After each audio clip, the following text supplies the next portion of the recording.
বিগত সরকার পতনের পর থানা, ট্রাফিক সহ দেশের গুরুত্বপূর্ণ স্থাপনাগুলোর সুরক্ষায় জীবনের ঝুঁকি নিয়ে বাংলাদেশ আনসার ও গ্রাম প্রতিরক্ষা বাহিনীর সদস্যরা দায়িত্ব পালন করেছে। বর্তমান সরকার দায়িত্ব গ্রহণের সাথে সাথেই দেশের চরম অস্থিতিশীল পরিস্থিতিতে আনসার ব্যাটালিয়ন সদস্য এবং আনসার বিডিবি সদস্যগণ সাহসিকতার সহিত আইনশৃঙ্খলা রক্ষার দায়িত্ব পালন করেছে। আপনারা নিশ্চয়ই জানেন যে বাংলাদেশ আনসার ও গ্রাম প্রতিরক্ষা বাহিনী হচ্ছে একটি ইউনিক বাহিনী, যে বাহিনীর সদস্য সংখ্যা আয়তনের দিক দিয়ে বিশ্বের সর্বোচ্চ।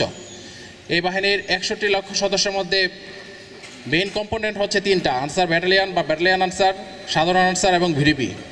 এবং বড় একটা অংশ জুড়ে রয়েছে এই ভিডিপি সদস্য। প্রায় 58 লক্ষের এই ভিডিপি সদস্যের যারা একেবারে গ্রামীণ তৃণমূল পর্যায়ে আপনারা বসবাস করেন। একটা গ্রামে যদি আমি গিয়ে একটা ঢিল ছুড়ি, ঢিলটা যে বাড়িতে পড়বে সেখানে কিন্তু আমার ভিডিপি সদস্য আছে। আমি আপনাদের একটি মেসেজ দিতে চাই, যেহেতু 5 আগস্ট গণঅভ্যুত্থান পরবর্তী সময়ে আমাদের একটা সামনে সুযোগ এসেছে যে নতুন বাংলাদেশ গড়ার, এবং এই ক্ষেত্রে আনসার ও গ্রাম প্রতিরক্ষা বাহিনীর ভূমিকা কিন্তু সর্বাধিক হতে পারে যদি আমরা সঠিকভাবে পেশাদারিত্বের সাথে কাজ করে থাকি। এই বাহিনীর অন্যতম গুরুত্বপূর্ণ সক্ষমতা হচ্ছে আমাদের যদি আজকে বলা হয় যে আগামীকাল বা 2 দিন পরে 5 লক্ষ সদস্য মোতায়েন করতে হবে, আমরা কিন্তু সেটা পারি। আমরা জাতীয় নির্বাচনগুলোতে সেটা দেখেছি। Jamuna smart refrigerator, smart life in smart refrigerator. আপনারা যেভাবে এ জেলায় বিস্তৃত রয়েছেন, যেভাবে আপনারা ওই যে বললো যে কোনো জায়গায় ঢেল ছুড়লে একজন আনসার বিটিপি সদস্যের বাড়িতে পড়বে, তো আমি চাই আপনারা এখানকার যে বার্নিং ইস্যুগুলো আছে, যে সমস্যাগুলো রয়েছে, মাদক, বাল্যবিবাহ, আত্মহত্যা এবং অন্যান্য যে চোরাচার কারবার, যেসব সমস্যাগুলো রয়েছে এগুলোকে আপনারা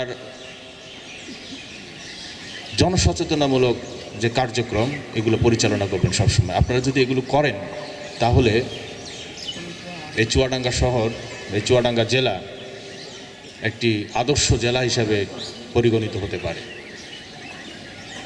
আপনারা যে কোনো ধরনের আইন শৃঙ্খলা বিঘ্নকারী যে কোনো ধরনের কর্মকাণ্ড সম্পর্কে যদি আমাদের অবহিত করেন তাহলে এখানে সমস্যা থাকার কথা নয়।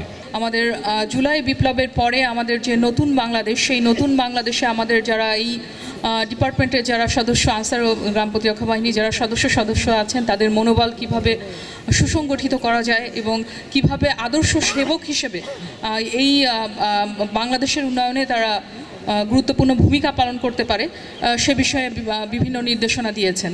তো আমরা চাই, আমি ইতিমধ্যে আমরা আলোচনা শুনেছি, আমরা চাই যে এই নতুন বাংলাদেশে একটা সাম্যভিত্তিক সমাজ ব্যবস্থা প্রতিষ্ঠিত হবে, যেখানে মানুষ তার মৌলিক অধিকারগুলো ফ্রিলি এক্সারসাইজ করতে পারবে, তার মৌলিক অধিকারগুলো নিশ্চিত হবে, তার ব্যক্তি স্বাধীনতার সকল ক্ষেত্রে ব্যক্তি স্বাধীনতা নিশ্চিত হবে এবং মানুষের আর্থসামাজিক উন্নয়ন নিশ্চিত হবে।